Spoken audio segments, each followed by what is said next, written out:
The medical chamber hovered in a careful balance between silence and urgency, a place where even the air seemed engineered to behave. Soft white panels curved along the walls, glowing with a steady artificial calm that did little to quiet the tension coiled beneath it.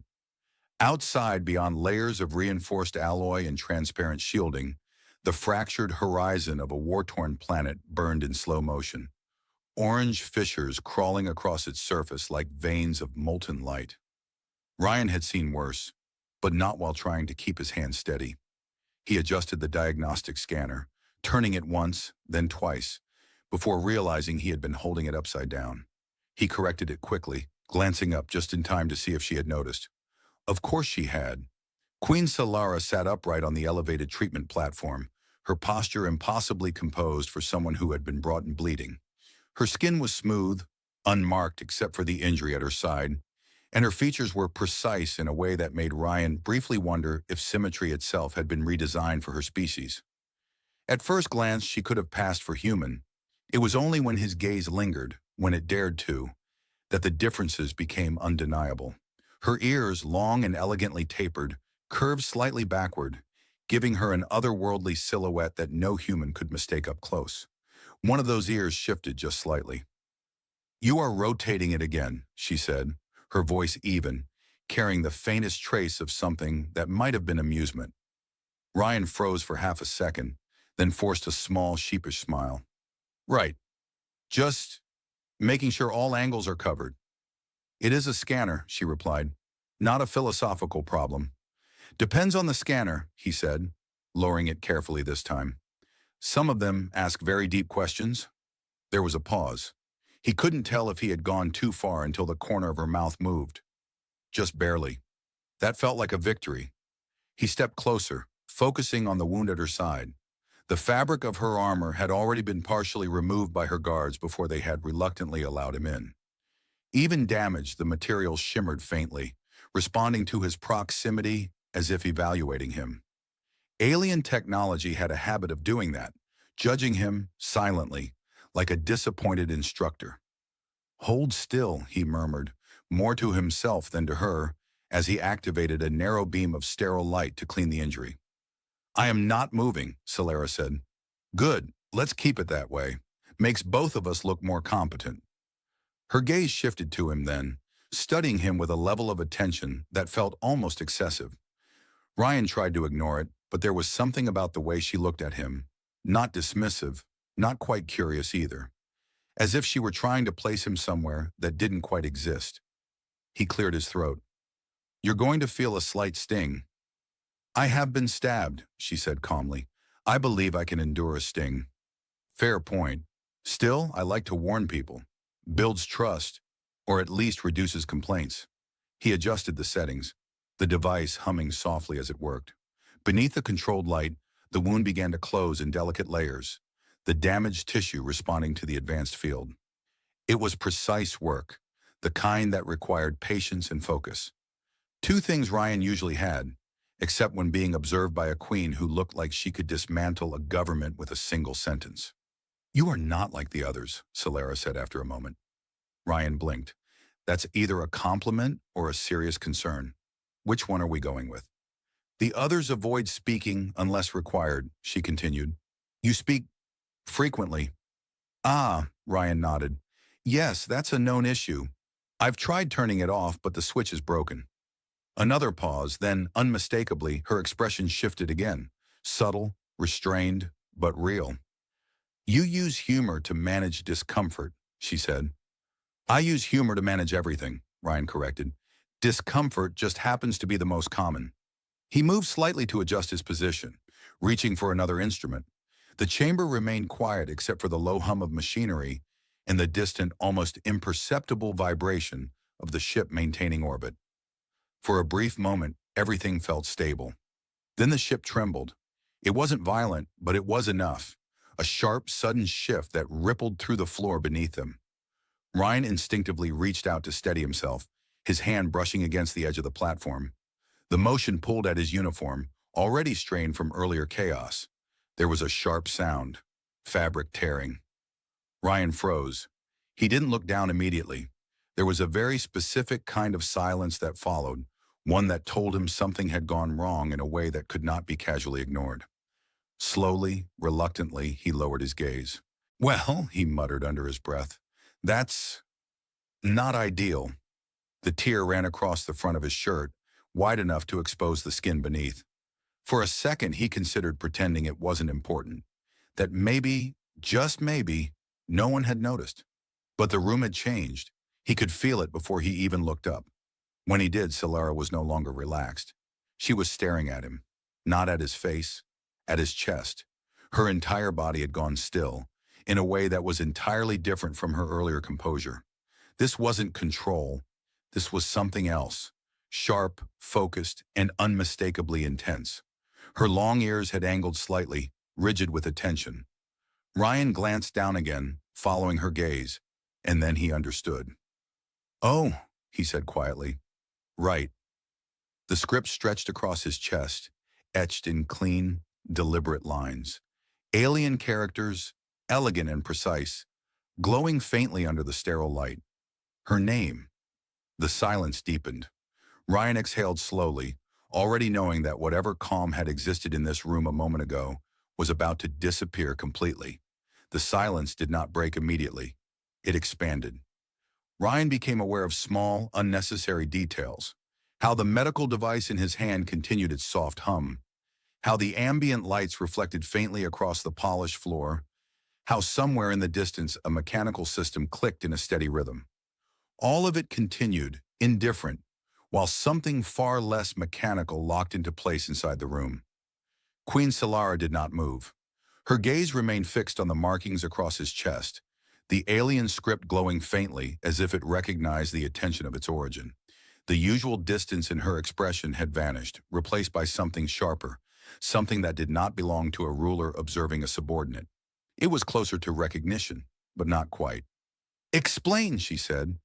The word was not raised, not forceful in volume, yet it carried enough weight to make the air feel heavier. Ryan opened his mouth, then paused. He had expected questions in his life. Many of them. Few of them had ever felt like this. "Right," he said, glancing down again as if the tattoo might have rearranged itself into something less complicated. "Yes, that's fair." He reached instinctively for a nearby cloth and attempted to drape it over his chest. The cloth was small, impressively small. It covered approximately none of the problem. He adjusted it. It slid off. He tried again, this time pressing it flat with his palm, as if that would somehow convince reality to cooperate. It did not. Sylara did not blink. Ryan let out a slow breath and gave up on the cloth. "In my defense," he said carefully, "this was not part of the treatment plan." Her eyes lifted briefly to meet his, and for the first time there was something unmistakably dangerous in them. Not aggression, but intensity sharpened into a fine edge. "You bear my name," she said. "I do," Ryan replied. "In my language." "Yes. Perfectly written." "I had help," he admitted. "I did not trust myself to improvise alien calligraphy. That felt risky." Another silence followed, though this one was thinner, more fragile. Sylara stood. The motion was smooth, controlled, but it carried a presence that shifted the entire space around her. She stepped down from the platform despite the partially treated wound, ignoring the subtle warning signals from the medical systems that flickered briefly in response. Ryan instinctively raised a hand. "You probably shouldn't." She stopped in front of him. He lowered his hand. Up close, the differences were more pronounced. The slight elongation of her features, the precise angle of her jaw, the way her long ears framed her face like deliberate design rather than natural evolution. Her gaze moved again, tracing the lines of the script as if verifying each character. "This is not a common phrase," she said. "No," Ryan agreed. "It's a name." "I am aware," she replied, her tone dry enough to register as the closest thing to irritation he had heard from her so far. "Right, of course." That came out less helpful than intended. Her eyes flicked upward again, narrowing just slightly. "Why?" Ryan hesitated. There were easier answers. Deflections, humor, something to soften the moment. But something about the way she was looking at him made those options feel insufficient. He exhaled slowly. Because it mattered, he said. Sylara did not respond immediately. Her attention did not waver, but there was a subtle shift. Something quieter beneath the intensity. Something searching. You expect me to believe, she said at last, that a human medic chose to permanently mark himself with the name of a foreign queen, without reason. Ryan tilted his head slightly. When you say it like that, it does sound a little excessive. It is excessive. Fair. A faint flicker passed through her expression again, gone almost as quickly as it appeared. Ryan rubbed the back of his neck, suddenly aware that this was not a situation that could be navigated with half-answers and deflection alone. It wasn't about a queen, he said. Not at the time. Sylara's gaze sharpened. You did not know who I was.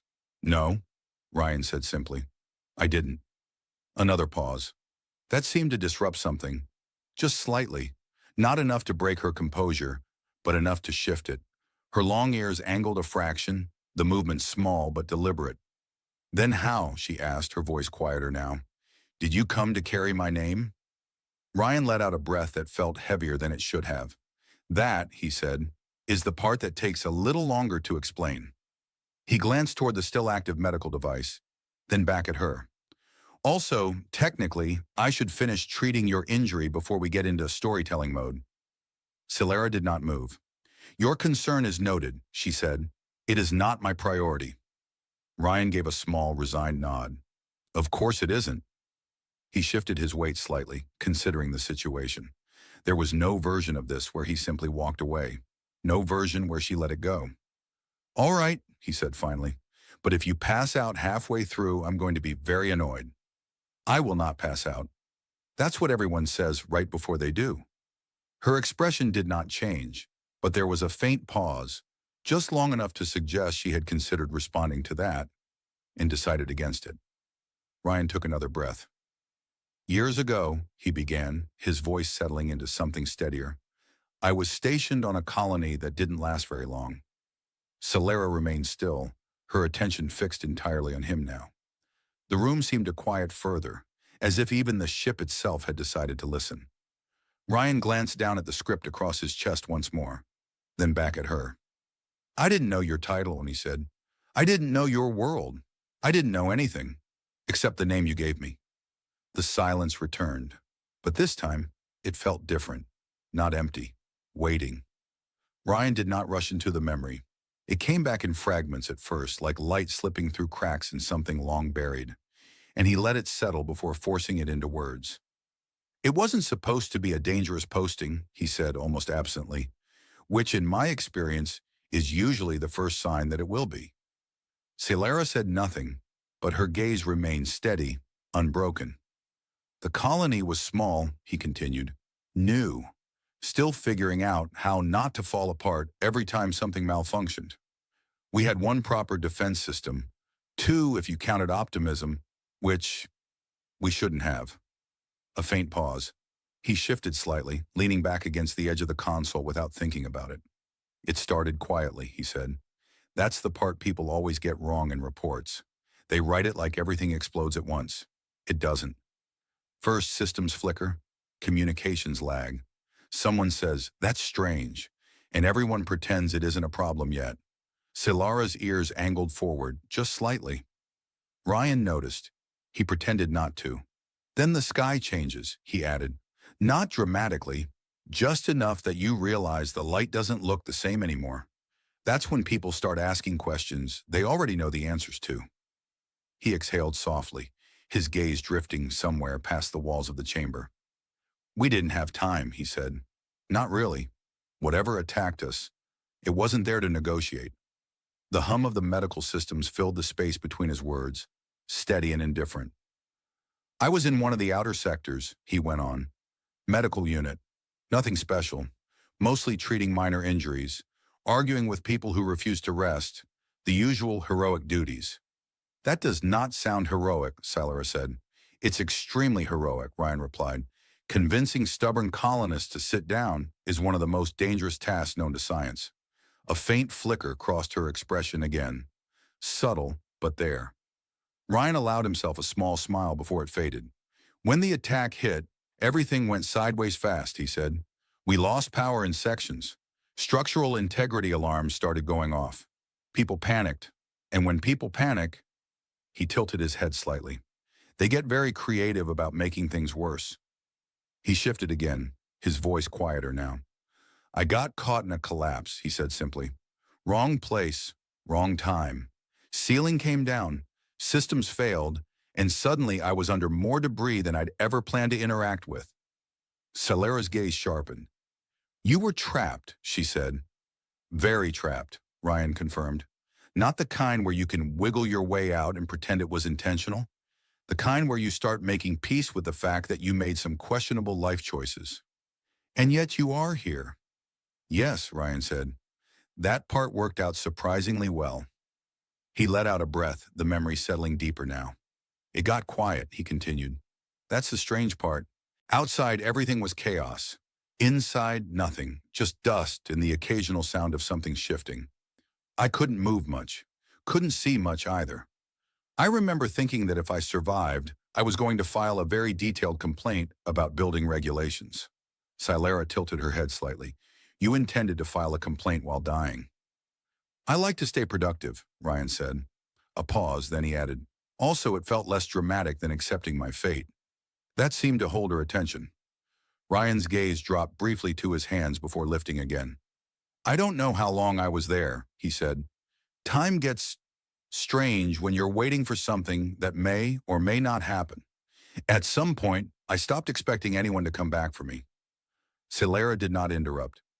And then, Ryan said, his voice shifting just slightly, something changed. The air in the chamber seemed to still. I heard movement, he went on, not the random kind, deliberate, fast, like someone who knew exactly where they were going and didn't have time to question it. His eyes flickered briefly toward her ears, then away again. I thought I was imagining it, he admitted. At that point, hallucinations seemed like a reasonable upgrade. Sylara's expression remained controlled, but her focus deepened. There was light, Ryan said. Not from the systems. Different. Sharper. It cut through the debris like it didn't belong to the same world. He paused just for a moment. And then you were there. The words settled between them, quiet but unmistakable. Sylara did not move. Ryan continued, his tone steady but softer now. You didn't hesitate, he said. You didn't ask questions. You didn't even slow down. You just moved the debris like it weighed nothing and pulled me out like it was the most obvious thing in the universe. A faint breath escaped him, almost a laugh. I remember thinking two things, he added. First, that I was definitely hallucinating, because there was no way someone like you just showed up out of nowhere. And second, he glanced at her briefly, that if I was hallucinating, my brain had very specific preferences. Sylara's gaze flickered, just for a fraction of a second. Ryan noticed that one. You said one thing, he continued. Just one. I didn't understand most of it, but I understood your name. You made sure of that. The silence returned, but now it carried weight. You told me to live, Ryan said quietly. Not in a dramatic way, not like a speech, more like an instruction, like it was obvious. He let out a slow breath. And then you were gone. The hum of the room filled the space again. Ryan shrugged lightly, though the motion carried something heavier beneath it. That was it, he said. No explanation, no follow-up, no thank you for choosing our rescue service. Just gone. A faint smile touched his expression. I spent a solid week convinced I'd imagined the whole thing, he added, which in fairness would have been easier to process. Sylara's voice came quieter this time. You did not imagine it. Ryan met her gaze. No, he said. I didn't. The space between them felt different now, not tense in the same way, not empty either. Something had shifted, and neither of them seemed entirely sure what to do with it yet. Sylara did not answer immediately. The silence that followed Ryan's last words felt less like absence and more like calculation, precise, internal, and layered with something she did not allow to reach the surface too quickly. Her gaze drifted away from him for the first time since the story began, settling somewhere past his shoulder, as if the memory he described had been placed just out of reach, and she was deciding whether it was worth retrieving. That day, she said at last, her voice quieter but no less controlled, was not as you remember it. Ryan tilted his head slightly. I assume there might be some differences. That is a generous assumption. He gave a small shrug. I try to stay flexible when it comes to near-death experiences. Her long ears shifted, not quite in amusement, not quite in irritation, something between the two. I was not there to save anyone, she continued. I was leaving. Ryan blinked. Leaving is a strong word. Usually people say strategic retreat. Sounds better in reports. It was not strategic, Sylara replied. It was necessary. That ended the humor for exactly half a second before Ryan nodded. Ah, the honest version. Rare but refreshing. She did not acknowledge the comment. Her focus had already turned inward again. The attack on your colony, she said, was not isolated. It was part of a larger operation. My presence there was unintended. Ryan raised an eyebrow. You accidentally attended a planetary assault? I was being hunted, she said flatly. That seemed to land. Ryan's expression shifted, the humor pulling back just slightly. That would do it. Sylara stepped away from him, slow and deliberate, as if movement helped structure the memory. The medical systems flickered in quiet protest at her continued disregard for her injury, but she ignored them with practiced ease. There was an attempt on my life, she continued. Coordinated, precise. I had already been injured when I reached your colony's sector. My objective was not to engage. It was to survive long enough to reach extraction. Ryan folded his arms loosely, listening. So you were having a worse day than I was? Her gaze flicked toward him briefly. Significantly worse. I don't know, Ryan said. I was buried under a building. That sets a high bar. You were not being targeted by your own command structure. He paused. All right, you win. A faint shift touched her expression again, so brief it could have been imagined. I moved through the debris quickly, she went on, avoiding conflict, avoiding detection. Every moment spent in that area increased the probability of failure. Ryan nodded slowly. Makes sense. I did not intend to stop, she added. There was a subtle weight to that statement. Ryan let out a quiet breath. But you did. Sylara's long ears angled slightly back, the movement controlled but revealing. Yes. Another pause. I detected movement, she said. Faint, irregular, beneath collapsed structures. It was inefficient to investigate. Ryan raised a finger. And yet, she repeated, her tone sharpening just slightly. I did. He lowered his hand. Right. Continuing. Sylara's gaze drifted again, her voice steady but carrying something more distant now. You were not visible at first, she said. The debris was unstable. Structural collapse was ongoing. Remaining in that position increased risk. Ryan nodded. I remember the part where everything was falling apart. That was very clear. I should have continued, she said. The words were simple, but they did not feel simple. Ryan studied her for a moment. But you didn't. No. Silence settled again, but this time it felt heavier, less like tension, more like something unresolved pressing quietly against the edges of the moment. I moved the debris, Sylara continued, not because it was logical, not because it aligned with my objective. It was an interruption. Ryan tilted his head. That's one way to describe it. Her gaze returned to him, sharp again. You were barely conscious. Sounds accurate.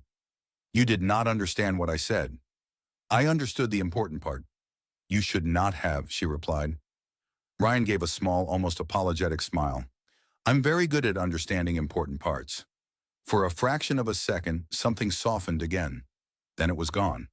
I gave you my name, she said. Ryan nodded. You did. That was not intentional. That's slightly less flattering, but I'll take it. It was a reflex, Sylara continued, ignoring him. A fragment of language under stress. It held no significance. Ryan considered that, then shrugged lightly. It held some significance. To you, she said. Yes. The distinction settled between them, clear and unavoidable. Sylara exhaled slowly, though the motion was controlled enough that it barely showed. After that, she said, I left. I did not look back. I did not record the event. It was irrelevant. Ryan's expression didn't change much, but something in his posture shifted. Just slightly. Just enough. Right, he said. The word was quiet, neutral, but it carried weight. Sylara noticed. Of course she did.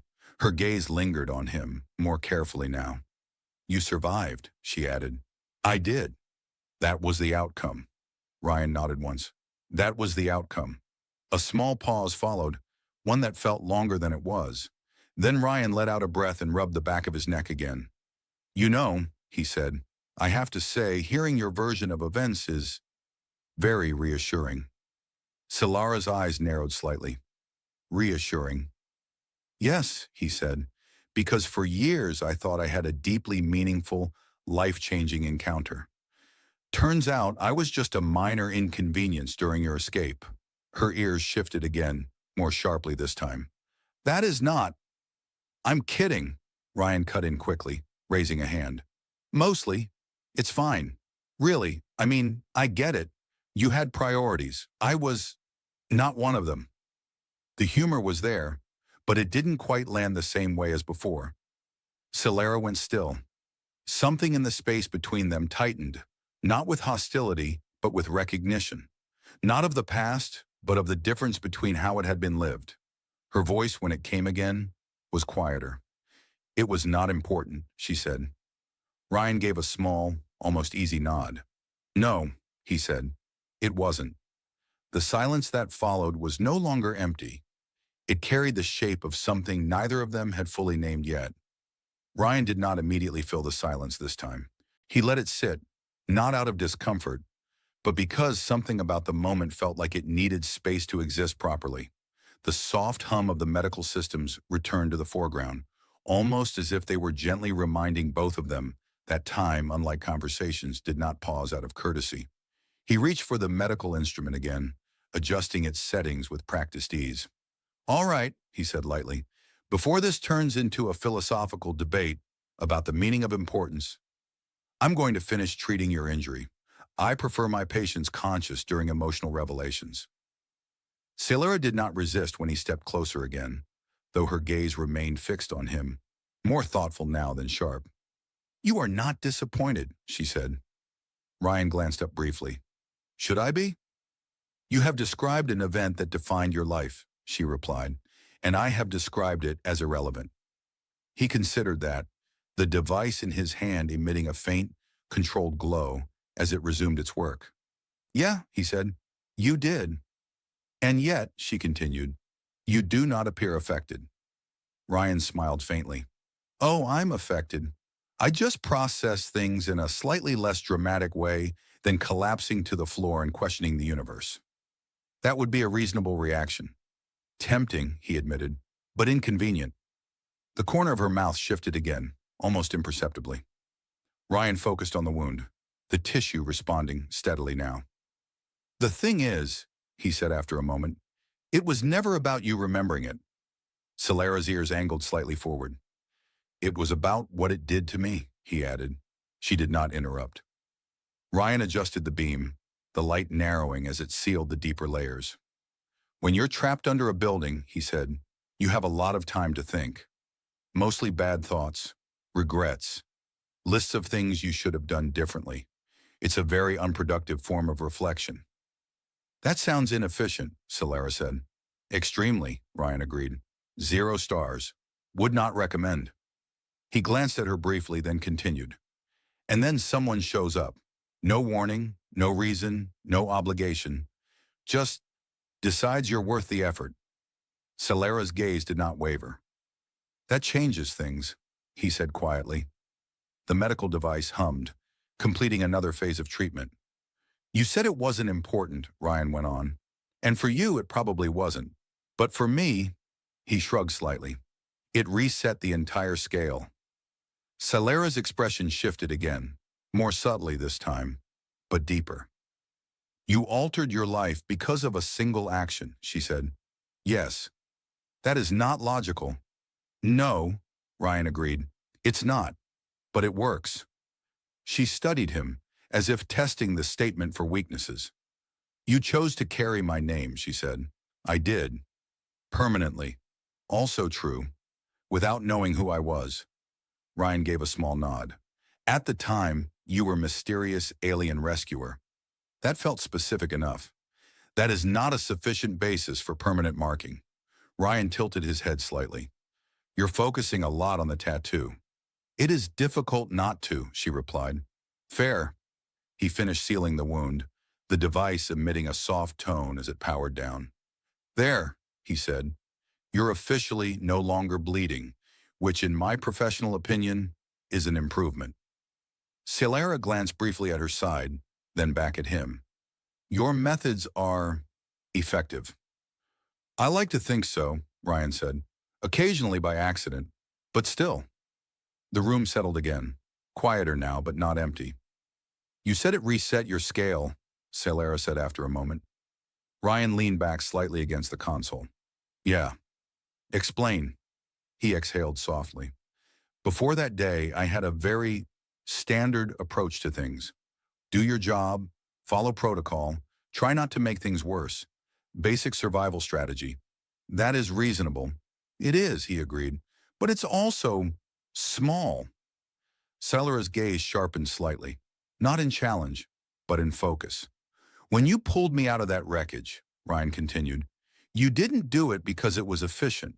You didn't do it because it was part of your plan. You did it because you chose to. Sylara said nothing.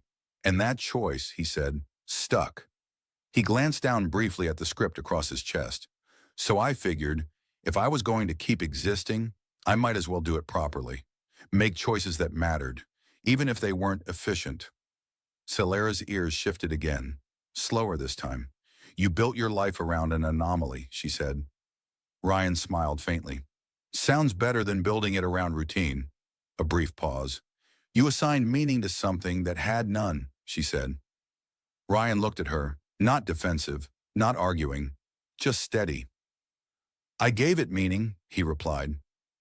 That lingered. Sylara's gaze moved again, not to his face this time, but to the tattoo.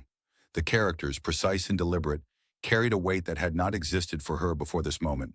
Not in the memory, not in the action itself, only now. That is inefficient, she said quietly.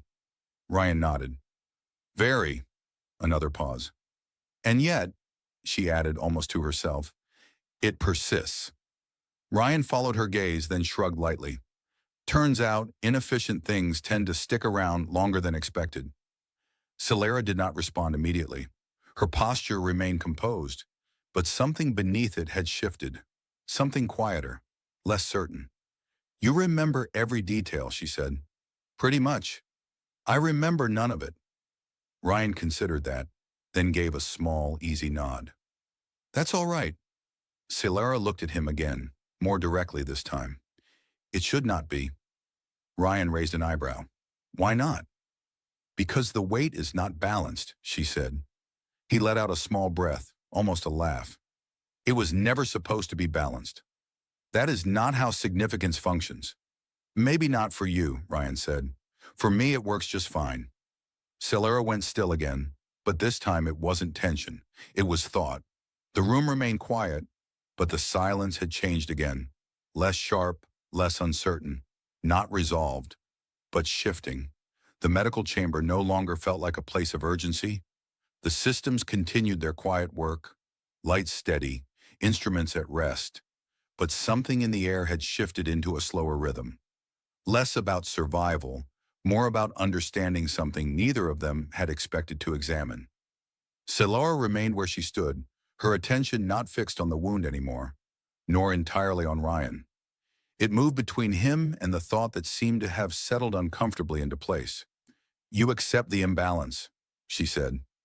Ryan leaned slightly against the console again, arms loosely crossed. I do. That is unusual. I've been told that before, usually followed by concern. Her ears angled subtly, as if registering that answer for later analysis. In my world, she continued, actions are measured by consequence. Importance is determined by scale, influence, outcome. Ryan nodded. Makes sense. Very efficient system. It is, she said. And yet, he added, here we are. That paused her. The silence that followed wasn't sharp this time. It felt like a gap in a calculation. You believe this contradicts that system, she said. I think this doesn't fit neatly into it, Ryan replied. Which is not the same thing. Sylara's gaze narrowed slightly, but not in disagreement, more like adjustment. You are suggesting that significance does not require mutual recognition. I'm suggesting it doesn't ask for permission, Ryan said. Another pause. Sylara turned slightly, her movement slow, deliberate. For a moment she seemed less like a queen and more like someone examining an unfamiliar piece of technology, something that functioned, but not according to known rules. That would create instability, she said. Ryan let out a small breath. Yeah, it does. You are comfortable with instability. I work in medicine, he said. Instability is basically the job description. That earned a longer pause. Then faintly her expression shifted again. Ryan noticed it and took the opportunity. Also, he added, if everything made perfect sense all the time, things would get very boring. Boredom is preferable to chaos. Strongly disagree, Ryan said. Chaos has much better stories. Sylara glanced at him again, and for a moment, something almost like curiosity replaced the last traces of tension. You value narrative, she said. I value interesting outcomes, Ryan corrected. Narrative is just how we pretend they were planned. She considered that. You are suggesting, she said slowly, that what occurred between us is an interesting outcome. Ryan tilted his head. I'd say it qualifies. You saved a random human, forgot about it, and then years later discovered he turned it into a life philosophy. That's at least moderately interesting. Sylara's ears shifted just slightly. Moderately, she repeated. Possibly above average, Ryan amended. Another pause, then, unexpectedly. That is inefficient, Ryan smiled. There it is. He pushed himself off the console, pacing a small step before stopping again. You keep coming back to that, he said. Efficiency. It is a useful measure. It is, he agreed, but it's not the only one. Sylara turned back toward him fully now, her posture straight, her presence returning, but it was different from before, less distant. What other measure would you propose, she asked. Ryan thought for a second. Impact, he said. That is already accounted for. Not the kind I mean, Ryan replied. Not the measurable kind. The kind that sticks, changes how someone sees things, even if it doesn't change anything else. Sylara's gaze sharpened again, but this time there was no edge to it. That is not easily quantified, she said. Exactly. Silence followed, but it wasn't empty. It felt like something unfolding slowly, piece by piece. You believe that moment altered you, she said. I know it did. And you believe that gives it value. It gave me direction, Ryan said, which is more than I had before. Sylara's eyes shifted again, not to his face this time, but briefly to his chest, the script still visible, still precise. You marked yourself to preserve it, she said. Ryan glanced down, then back up. I figured memory can fade. Ink is more reliable. That assumes permanence. Nothing's permanent, Ryan said. But this lasts longer than most things. Sylara was quiet for a moment longer. Then slowly, I do not remember your face, she said. Ryan nodded. That tracks. I do not remember your voice. Also fair. I do not remember choosing to stop. Ryan tilted his head slightly. That one's a little more interesting. Her gaze lifted to meet his again. And yet, she said, you remember everything. Ryan shrugged lightly. Different perspectives. That difference, she said, creates an imbalance I cannot resolve. Ryan considered that, then let out a small breath. Maybe it's not something you're supposed to resolve. Sylara's ears angled forward again, sharper this time.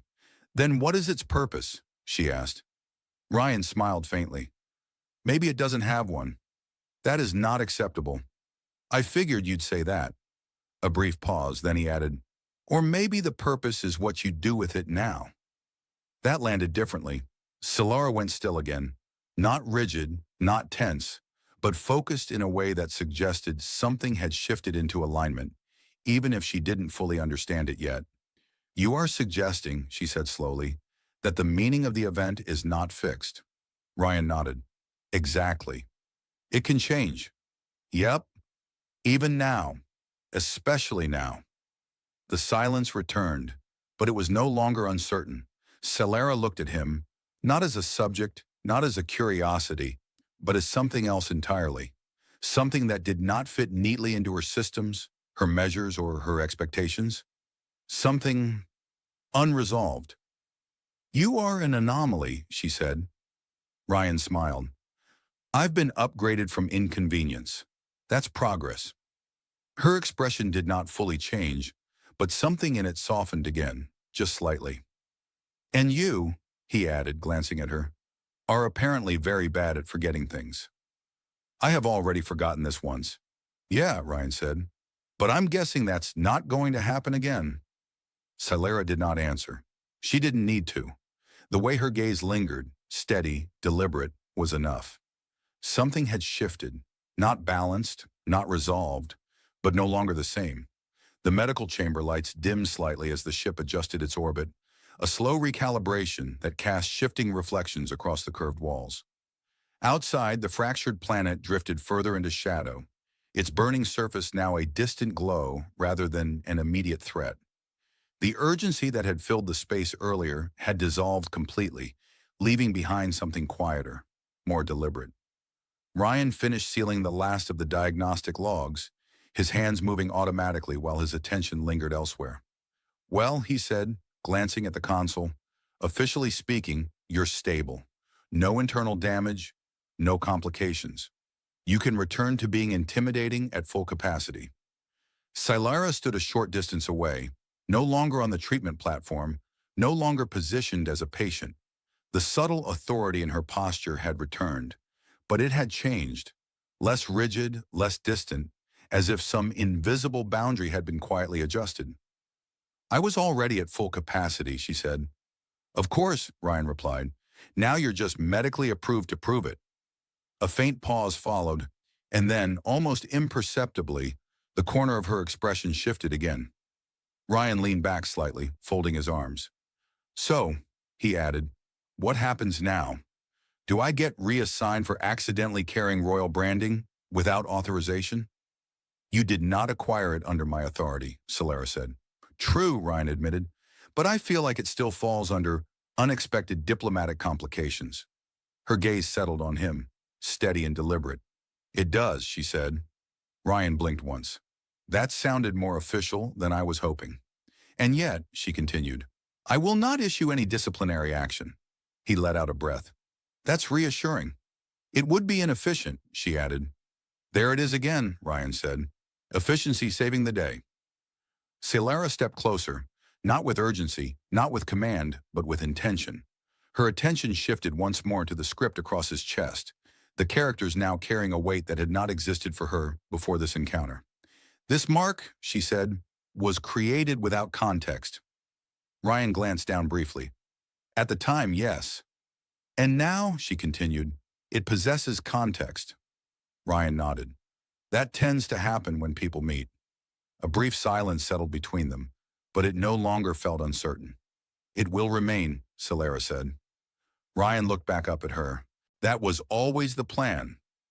I am not instructing you, she clarified. I figured. I am acknowledging it. Ryan smiled faintly. I'll take that. Another pause followed, softer this time. Sylara's gaze lifted from the script to his face, more direct than before. Your interpretation of that event, she said, was not incorrect. Ryan raised an eyebrow. That's a new development. It was incomplete, she added. That sounds more accurate. Her ears shifted slightly, less rigid now, the movement carrying something closer to ease than tension. I acted without intention, she said. You acted with intention afterward. Both actions hold value. Ryan considered that, then gave a small nod. I can work with that. The imbalance remains, she said. Ryan shrugged lightly. It always will. Sylara studied him for a moment longer. then spoke again, her tone quieter but more certain. It no longer requires resolution. That lingered. Ryan exhaled slowly, something in his posture relaxing in a way it hadn't before. That, he said, is probably the most efficient conclusion we're going to get. Her expression shifted again, faint but unmistakable. Ryan pushed himself off the console, stepping back slightly as if preparing to leave. I should get out of here before someone realizes I've been having philosophical discussions instead of filing reports. You will file the reports, Sylara said. Eventually, he replied. I like to keep expectations flexible. He turned slightly toward the exit, then paused, glancing back at her. For what it's worth, he added, you were right about one thing. Sylara's gaze followed him. It wasn't important to you, he said. Back then. She did not interrupt. But it mattered anyway, he finished. A brief silence followed, one that felt less like an ending and more like a quiet acknowledgement. Sylara stepped forward once more, just enough to close the distance he had created. That is the distinction, she said. Ryan tilted his head slightly. Between important and meaningful? Yes, he nodded. Took me a while to figure that out. You have, she said. Ryan let out a small breath, almost a laugh. Yeah, I guess I have. For a moment, neither of them moved. Then Sylara spoke again, her voice carrying a subtle shift, something quieter, less formal. If I encounter another such moment, she said, I will not dismiss it. Ryan smiled. Careful. That's how you end up with more humans tattooing your name. Her expression held for a second, then softened, just slightly. That would be inefficient, she said. Very, Ryan agreed. Another pause. Then with a final glance, he turned and headed toward the exit. The doors slid open with a soft hiss, revealing the dim corridor beyond, lined with the quiet pulse of alien technology and distant movement. He stopped just before stepping through, as if remembering something, and looked back one last time. You know, he said, for someone who doesn't remember things, you're doing a pretty good job adapting. Sylara met his gaze, steady and composed. I remember what matters, she said. Ryan nodded once. Good, he replied. Then he stepped into the corridor, the doors closing behind him with a quiet finality. Inside the chamber, Sylara remained still for a moment longer. Her gaze drifted, not outward, not toward the fading planet, but inward, towards something that had not existed before this encounter. The memory itself had not returned, but its meaning had, and this time it did not feel insignificant.